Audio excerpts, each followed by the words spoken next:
بسم اللہ الرحمن الرحیم صلی اللہ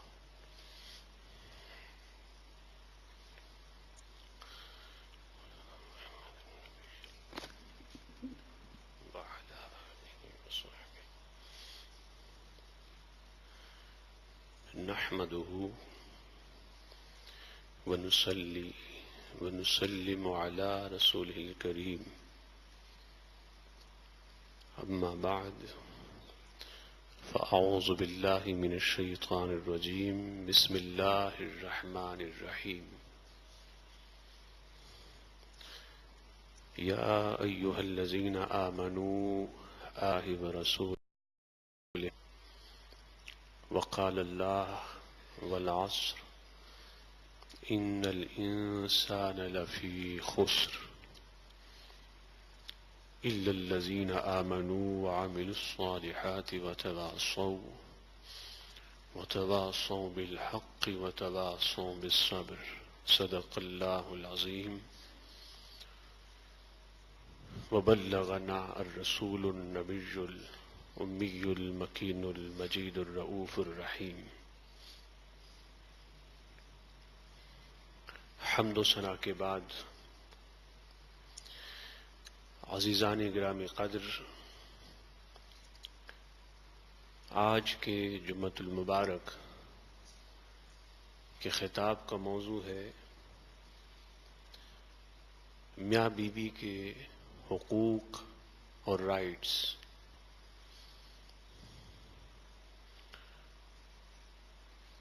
اسلام کی تعلیمات کے روح سے بیوی کے حقوق ہیں اور رائٹس ہیں شوہر پر، اور شوہر کے حقوق ہیں اور رائٹس ہیں بیوی پر۔ آج ہماری سوسائٹی میں میاں بیوی کے مختلف مسائل ہیں، اور میاں بیوی کے درمیان عموماً ایک فتنہ بپا ہوتا ہے اور فساد بپا ہوتا ہے، اور لڑائی ہوتی ہے، جھگڑے ہوتے ہیں، پھر طلاق ہو جاتی ہے، اور گھر اور خاندان تباہ اور برباد ہو جاتے ہیں۔ اس کے علل کیا ہیں اور اس کے ریزنز کیا ہیں؟ علل اور ریزنز کو جاننے کے لیے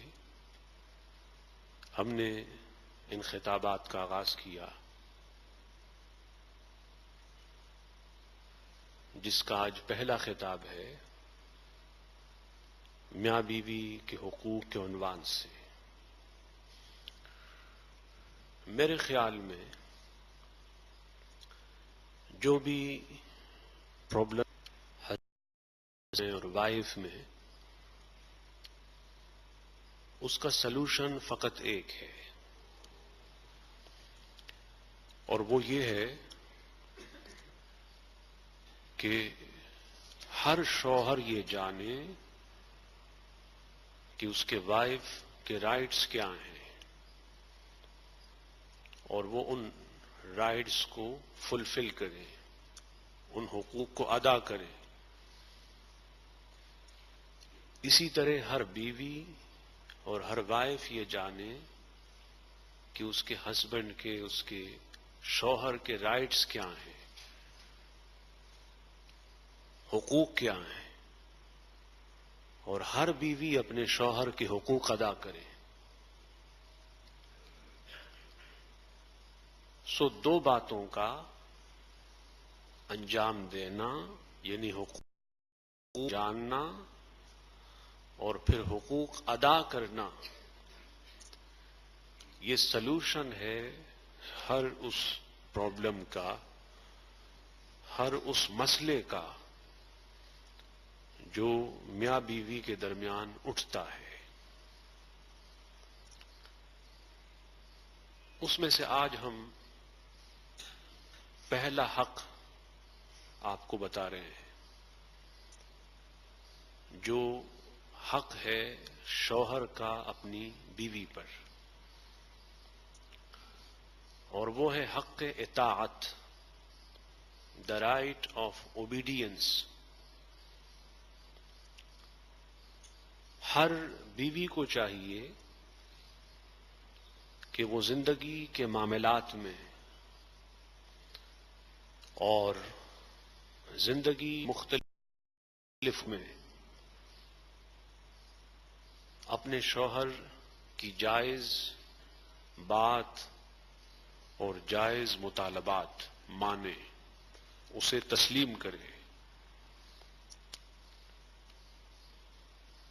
تسلیم کرنے سے اور ماننے سے گھروں میں سکون ہوگا، اطمینان ہوگا، میاں بیوی کی محبت میں اور پیار میں اضافہ ہوگا۔ جائز باتیں اور جائز مطالبات نہ ماننے کی صورت میں پھر میاں بیوی کے درمیان اختلاف ہوگا، فساد ہوگا، فتنہ ہوگا، پھر طلاق کی نوبت پیش آئے گی، اور اس طرح ایک پرسکون ماحول بے چینی میں، بے قراری میں، نا اتفاقی اور ناچاقی میں تبدیل ہو جائے گا۔ اللہ پاک نے بھی اس کو بیان کیا ہے، اور اللہ کے رسول صلی اللہ علیہ وسلم نے بھی بہت خوبصورت اسلوب سے اور بہت خوبصورت طریقے سے امت کی خواتین کو اور عورتوں کو سمجھایا ہے۔ شوہر کے حق اطاعت کو، دا رائٹ آف اوبیڈینس کو اللہ کے رسول صلی اللہ علیہ وسلم نے اچھی طرح واضح کیا ہے اور ایکسپلین کیا ہے، ڈسکرائب کیا ہے، اور یہ بتایا ہے کہ بیوی کو اپنے شوہر کی جائز باتیں اور جائز مطالبات ماننے چاہیے۔ یہ اس کی ذمہ داریوں میں سے ہے اور شوہر کے حقوق میں سے ایک بنیادی حق ہے۔ وہ احادیث اور روایات جن میں اللہ کے رسول صلی اللہ علیہ وسلم نے شوہر کے اطاعت کے حق کو، اس کی فرمانبرداری، اس کے بعد اس کی بات اور مطالبات کو ماننے کا تذکرہ کیا ہے، اس میں سے ایک حدیث میں آپ کو آج بتا رہا ہوں، جو مسند امام بن حنبل کی حدیث ہے، اور اس میں یہ روایت موجود ہے مسند امام احمد بن حنبل میں۔ عن عائشہ، اس حدیث کو روایت کرنے والی ام المومنین صدیقہ کائنات اور عفیفہ کائنات اللہ کے رسول صلی اللہ علیہ وسلم کی زوجہ محترمہ سیدہ عائشہ صدیقہ رضی اللہ تعالی عنہا ہے۔ آپ نے بیان کیا ان رسول اللہ صلی اللہ علیہ وسلم کان فی نفر من المہاجرین والانصار، کہ بے شک اللہ کے رسول صلی اللہ علیہ مہاجرین صحابہ اور انصار صحابہ کی ایک جماعت میں رونق افروز تھے، جلوہ افروز تھے۔ یہ تقدیر ہے مہاجرین صحابہ کی اور انصار صحابہ کی کہ انہیں شب و روز، رات میں، دن میں، خلوت میں، جلوت میں اللہ کے رسول صلی اللہ علیہ وسلم کی صحبت اور زیارت نصیب ہوتی۔ کبھی حضور صرف مہاجرین میں ہوتے، کبھی انصار میں ہوتے، اور کبھی مہاجرین اور انصار دونوں، اور کبھی نہ مہاجر صحابہ ہوتے نہ انصار ہوتے، حضور تنہا اپنے رب سے ہم کلام ہوتے۔ وہ حضور علیہ السلام کی خلوت کا وقت ہوتا، وہ اپنے رب سے راز و نیاز کا وقت ہوتا، اور اس وقت میں نہ کوئی انسان ہوتا، نہ ملائک ہوتے، نہ جنات ہوتے، تنہا حضور صلی اللہ علیہ وسلم اپنے رب سے ہم کلام ہوتے۔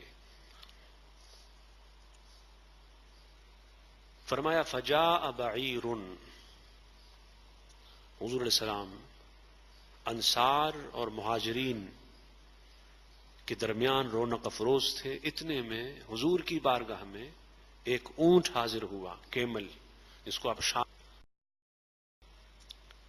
فسجد لہ، اور وہ اونٹ بارگاہ رسول صلی اللہ علیہ وسلم میں حاضر ہونے کے بعد حضور کے سامنے سجدریز ہوا۔ اس نے اللہ کے رسول صلی اللہ علیہ وسلم کے سامنے حضور کو سجدہ کیا۔ معلوم ہوا کہ ایک جانور، اور اونٹ بھی جانتا ہے کہ یہ عام انسان نہیں ہے، یہ عام بشر نہیں ہے، یہ عام مخلوق اور عام موجود نہیں ہے۔ اگر جانور آپ کو عام انسان اور بشر جانتے تو کبھی آپ کے سامنے سجدریز نہ ہوتے، کبھی ساجد نہ ہوتے۔ جانور بھی جانتے ہیں کہ حضور بشر ہیں، لیکن بے مثل و بے مثال، یقیناً حضور انسان بھی ہے لیکن بے نظیر اور با کمال۔ اعلی حضرت نے فرمایا کہ اللہ کی سرتابہ قدم شان ہے یہ، انسان نہیں، انسان وہ انسان ہے یہ۔ قرآن تو بتاتا ہے ایمان ہے یہ، ایمان یہ کہتا ہے میری جان ہے یہ۔ یعنی حضور علیہ السلام سر انور سے لے کر پائے اقدس تک اللہ کی شان اور برہان ہے،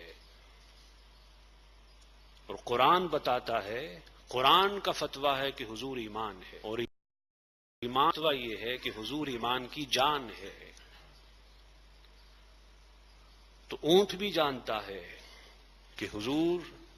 سراپا اللہ کا برہان، اللہ کی شان ہے، حضور ایمان، جان ایمان، روح ایمان ہے۔ فقال اصحابہ یا رسول اللہ صلی اللہ علیہ وسلم تسجد لک البہائم والشجر، جب اس اونٹ نے حضور کے سامنے سجدہ کیا،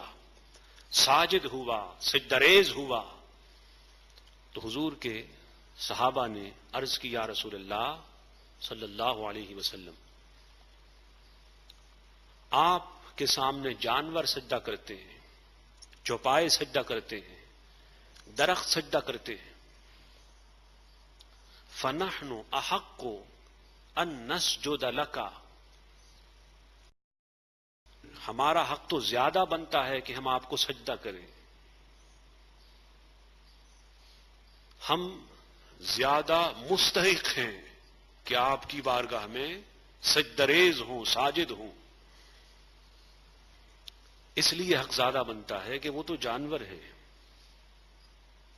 وہ شجر و حجر ہے، وہ درخت اور پتھر ہیں، اور ہم تو انسان صاحبان عقل ہیں.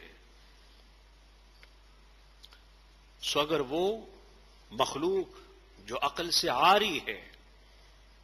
عقل سے خالی ہے، عقل سے محروم ہے، اور جس میں عقل نہیں وہ آپ کو سجدہ کرتی ہے، تو ہم صاحب عقل ہونے کی بنیاد پر زیادہ حق رکھتے ہیں کہ آپ کے سامنے سجدریز ہوں. تو حضور علیہ السلام فقال اعبدوا ربکم واکرموا اخاکم، حضور نے فرمایا عبادت اپنے رب کی کرو، سجدہ فقط اللہ کو، سجدے کی اجازت فقط اللہ کو ہے. اللہ کے علاوہ کسی اور کو سجدہ کرنا عبادت کی نیت سے ہو تو یہ کفر ہے، انسان کو دائرہ ایمان سے نکال دیتا ہے، اور بنیت تعظیم ہو تو یہ حرام ہے. اعلی حضرت نے پوری کتاب لکھی ہے اس پر، الزبدۃ الزکیہ فی حرمت سجود التحیہ، اور آج کا یہ پیغام اچھی طرح ذہن نشین کر لیں کہ اللہ کے علاوہ کسی اور کو بنیت عبادت سجدہ کرنا کفر ہے، شرک ہے، اور بنیت تعظیم رسپیکٹ کے لیے کرنا یہ حرام ہے، ناجائز ہے. حضور نے فرمایا کہ عبادت اور سجدہ تمہارے رب اللہ کے لیے ہے، اور اپنے بھائی نبی اور رسول کی تعظیم کرو. یہاں حضور علیہ السلام نے ایک طرف اللہ کی عبادت کا حکم دیا اور ایک طرف اپنے اکرام، تعظیم اور رسپیکٹ کا حکم دیا. سو اس سے معلوم ہوا کہ عبادت الگ چیز ہے اور تعظیم اور تکریم الگ چیز ہے. تعظیم رسول کی ہے، اللہ کے حبیب کی ہے، اور عبادت اللہ کی ہے. اس کے بعد حضور نے فرمایا صلی اللہ علیہ وسلم وَلَوْ كُنْتُ آمُرُ أَحَدًا أَن يَسْجُدَ لِأَحَدٍ، آپ نے فرمایا کہ اگر کسی کو ہوتا أَن يَسْجُدَ لِأَحَدٍ کہ وہ کسی کو سجدہ کرے، یعنی کسی مخلوق کو اگر اجازت دیتا کہ وہ کسی اور مخلوق کو سجدہ کرے، لَأَمَرْتُ الْمَرْأَةَ أَن تَسْجُدَ لِزَوْجِهَا، آقا کریم نے فرمایا اگر میں کسی کو حکم دیتا کہ وہ کسی کو سجدہ کرے تو میں بیوی کو حکم دیتا کہ وہ اپنے شوہر کو سجدہ کرے. یہ مقام ہے شوہر کا. لیکن سجدہ تو فقط اللہ کے لیے ہے، سجدہ فقط اللہ کے لیے ہے. لیکن حضور شوہر کا مقام بتا رہے ہیں بیویوں کو، شوہر کا سٹیٹس بتا رہے ہیں، شوہر کے رائٹ اور حق کو مینشن کر رہے ہیں. آپ نے فرمایا اگر میں کسی مخلوق کو سجدہ کرے تو بیویوں کو یہ حکم دیتا کہ وہ اپنے شوہروں کے سامنے سجدہ ریز ہو جائیں. لیکن سجدہ فقط اللہ کے لیے ہے. اور اس کے بعد حضور نے فرمایا صلی اللہ علیہ وسلم وَلَوْ أَمَرَهَا أَن تَنْقُلَ مِن جَبَلٍ أَصْفَرٍ إِلَى جَبَلٍ أَسْوَدٍ أَوْ مِن جَبَلٍ أَسْوَدٍ إِلَى جَبَلٍ أَبْيَضٍ كَانَ يَنبَغِي لَهَا أَن تَفْعَلَهُ، میرے محبوب نے فرمایا صلی اللہ علیہ وسلم کہ اگر شوہر اپنے بیوی کو یہ بتائیں کہ وہ پیلے پہاڑ سے کالے پہاڑ کی طرف لے جائے، یا کوئی شے اٹھا کے لے جائے، منتقل کرے، یا پھر شوہر یہ حکم دیتا کہ وہ کالے پہاڑ سے سفید پہاڑ کی طرف کوئی چیز اٹھا کے لے جائے، تو حضور نے فرمایا کان ینبغی لہا ان تفعلہ، اس بیوی کے لیے مناسب یہ تھا کہ وہ اس بات کو مانتی، اس کے حکم کی تکمیل کرتی، اس کے امر کی تعمیر کرتی۔ اللہ کے رسول صلی اللہ علیہ وسلم اس اسلوب بیان سے یہ سمجھانا چاہ رہے ہیں اور یہ بتانا چاہ رہے ہیں کہ شوہر کی اطاعت اور اوبیڈینس بہت زیادہ امپورٹنٹ ہے، بہت زیادہ اہم ہے، بہت زیادہ اہم ہے۔ آج اگر جائز مطالبات میں، جائز باتوں میں شوہر مانا کرے، سنا کرے تو کئی گھر ٹوٹنے سے بچ جائیں، کئی خواتین اور کئی عورتیں جو طلاق کے بعد پریشان ہوتی ہیں، طلاق کے بعد پوری زندگی دکھ میں اور پریشانیوں میں گزارتی ہے، ان کو طلاق کی لعنت سے نجات مل جائے۔ سو حضور علیہ السلام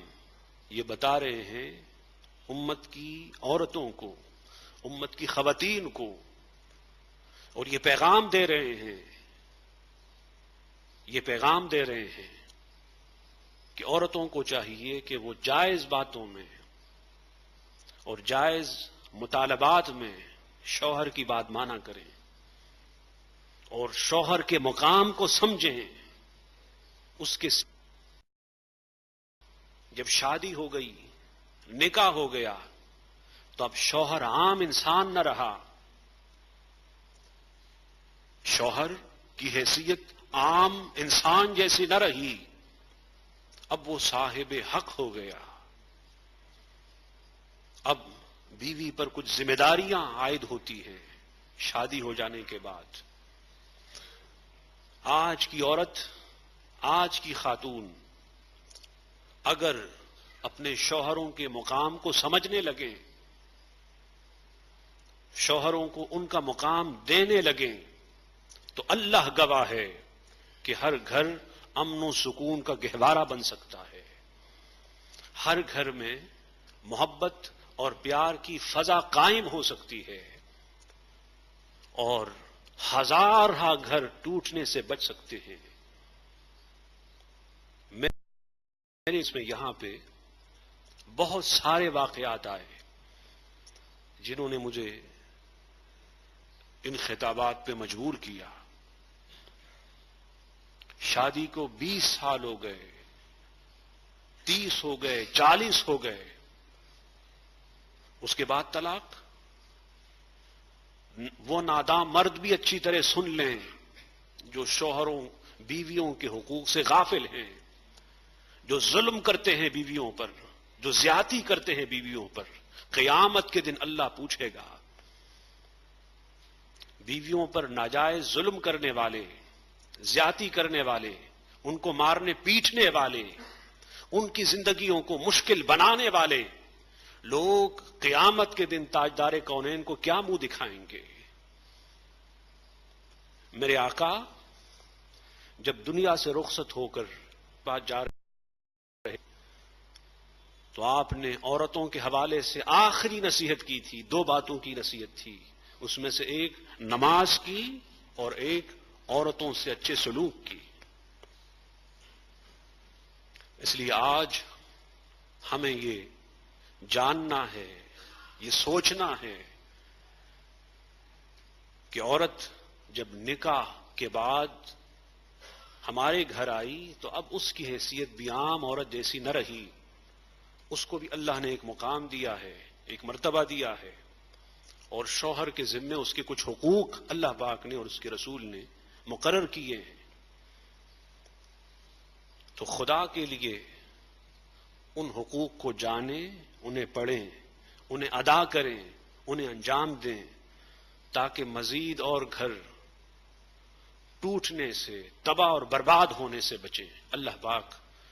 تمام بیویوں کو اور شوہروں کو ایک دوسرے کے حقوق ادا کرنے کی توفیق عطا فرمائے، ہر گھر کو سکون، اطمینان، چین کا گہوارہ اور مرکز بنائے۔ وما علینا الا البلاغ۔